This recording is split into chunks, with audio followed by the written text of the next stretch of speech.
ఈ ప్రాంతంలో పుట్టి పెరిగినటువంటి వ్యక్తిని. పల్నాటి పౌరుషం, ఈ ప్రాంతం ఏ రకంగా అభివృద్ధిలో రాష్ట్రంలోనే ముందుంటుందో తెలిసిన వాడిని. ప్రధానమంత్రి నరేంద్ర మోదీ గారు ఈరోజు భారతదేశ గౌరవాన్ని ప్రపంచమంతా ఇనుమడింపజేస్తూ 5వ అతిపెద్ద ఆర్థిక వ్యవస్థగా భారతదేశాన్ని తీర్చిదిద్దారు. వచ్చే 5 సంవత్సరాల్లో 3వ అతిపెద్ద ఆర్థిక వ్యవస్థలా దీన్ని నిర్మించాలన్నటువంటి లక్ష్యంతో ముందుకు వెళ్తున్నారు. ఆ లక్ష్య సాధనలో మన రాష్ట్ర ప్రభుత్వం, మన రాష్ట్ర పాత్ర చాలా ప్రధానంగా కానుంది. కాబట్టి ఈరోజు ఇక్కడ ఏర్పాటైనటువంటి కూటమి ఇది కేవలం రాజకీయ కూటమి కాదు. ఖచ్చితంగా ఇది రాజకీయ సాధికారత సాధించడం కోసం, రాష్ట్రంలో అధికారం సాధించడం కోసం చేసినటువంటి కూటమే. కానీ ఇంకా ప్రధాన లక్ష్యం ఏంటంటే వికసిత భారత నిర్మాణం, అభివృద్ధి చెందిన దేశంగా భారతదేశాన్ని తీర్చిదిద్దాలనేటువంటి సంకల్పం. అందుకే ఈ 3 పార్టీలు 2018లో విడిపోయినప్పటికీ తెలుగుదేశం, భారతీయ జనతా పార్టీ కలయిక జాతీయ నిర్మాణం, రాష్ట్ర నిర్మాణం, రాష్ట్ర ప్రజల, దేశ ప్రజల అభివృద్ధి అని గుర్తుపెట్టుకోవాలి. గత 5 సంవత్సరాల్లో చూసినటువంటి ఆంధ్రప్రదేశ్లో అభివృద్ధి పూర్తిగా కేవలం కేంద్ర ప్రభుత్వం చేసిందే. రాష్ట్ర ప్రభుత్వం చేసిన అభివృద్ధి శూన్యం. రైల్వే రంగంలో కానివ్వండి, జాతీయ రహదారుల రంగంలో కానివ్వండి, ఏ రంగంలో చూసినా, టెలికాం సెక్టర్లో కానివ్వండి, ఏవియేషన్ రంగంలో కానివ్వండి, ఈ అభివృద్ధి కేవలం నరేంద్ర మోదీ గారి ప్రభుత్వంతోనే సాధ్యమయ్యింది. ఎన్డీఏ ప్రభుత్వం, తెలుగుదేశం, జనసేన, భారతీయ జనతా పార్టీలు కూటమిగా ఉన్న ఈ ప్రభుత్వం ఏర్పడితే ఆంధ్రప్రదేశ్ అభివృద్ధి కూడా జాతీయ అభివృద్ధికి ఒక ప్రధాన కారణం కానుందని మనం చేసుకుంటూ నమస్కారం. జై హింద్, జై భారత్, జై పల్నాడు. థ్యాంక్ యూ నరసింహారావు గారికి. తెలుగుదేశం పార్టీ పాలిట్ బ్యూరో సభ్యులు, రాష్ట్ర బీసీ సెల్ అధ్యక్షులైనటువంటి యువ నాయకులు మన కొల్లు రవీంద్ర గారిని మాట్లాడవలసిందిగా కోరుతా ఉన్నాను. సభకి నమస్కారం. ప్రజాగళం, ఇది ప్రజాగళం. ఆంధ్ర రాష్ట్ర ప్రజల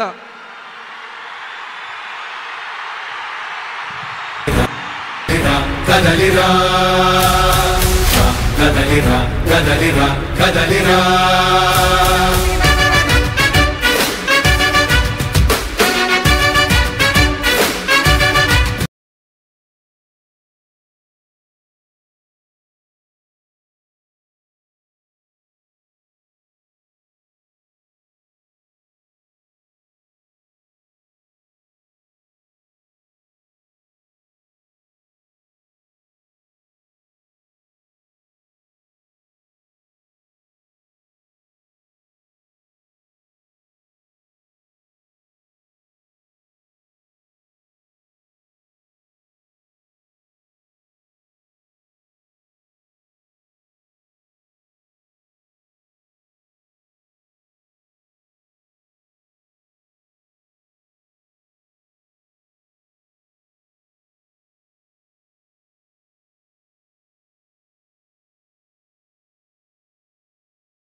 గర్వపడే విధంగా తీసుకున్న అనేక చారిత్రాత్మక నిర్ణయాలు, సంక్షేమ పథకాలతో ప్రజల హృదయాలలో సుస్థిర స్థానం సంపాదించుకున్న మన ప్రియతమ ప్రధానమంత్రి నరేంద్ర మోడీ గారు వేదికపైకి విచ్చేసి ఉన్నారు. వారికి స్వాగతం, సుస్వాగతం. వారితో పాటుగా తెలుగుదేశం పార్టీ జాతీయ అధ్యక్షులు, మాజీ ముఖ్యమంత్రి వర్యులు, పరిపాలనా దక్షత కలిగిన విజనరీ నాయకులు శ్రీ నారా చంద్రబాబు నాయుడు గారికి స్వాగతం, సుస్వాగతం. ప్రశ్నించే గళం వెరుపొందది ఎరగదని నిరూపించిన జనసేన అధ్యక్షులు పవర్ స్టార్ పవన్ కళ్యాణ్ కొణిదెల గారికి స్వాగతం, సుస్వాగతం.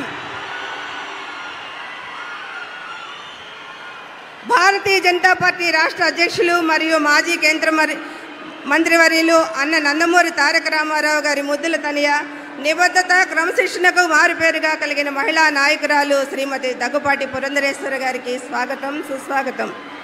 తెలుగుదేశం పార్టీ అధ్యక్షులు అచ్చెన్నాయుడు గారికి స్వాగతం, సుస్వాగతం. వేదికలు అలంకరించున్న మాజీ రాజ్యసభ సభ్యులు, ఎమ్మెల్యేలు, అదేవిధంగా వివిధ పార్టీల నాయకులందరికీ కూడా స్వాగత నమస్కారాలు తెలియజేసుకుంటూ, మొదటగా జాతీయ తెలుగుదేశం అధ్యక్షులు శ్రీ నారా చంద్రబాబు నాయుడు గారిని, గౌరవ ప్రధానమంత్రి శ్రీ నరేంద్ర మోడీ గారిని సత్కరించవలసిందిగా.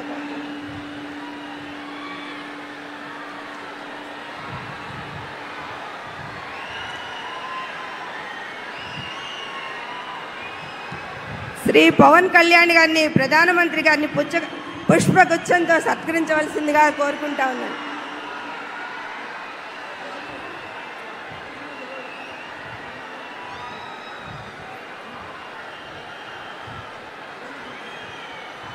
రాష్ట్ర భారతీయ జనతా పార్టీ అధ్యక్షులు శ్రీమతి దగ్గుపాటి పురంధరేశ్వర గారిని గౌరవ ప్రధానమంత్రి గారికి, మోడీ గారికి జ్ఞాపికను అందిస్తారు.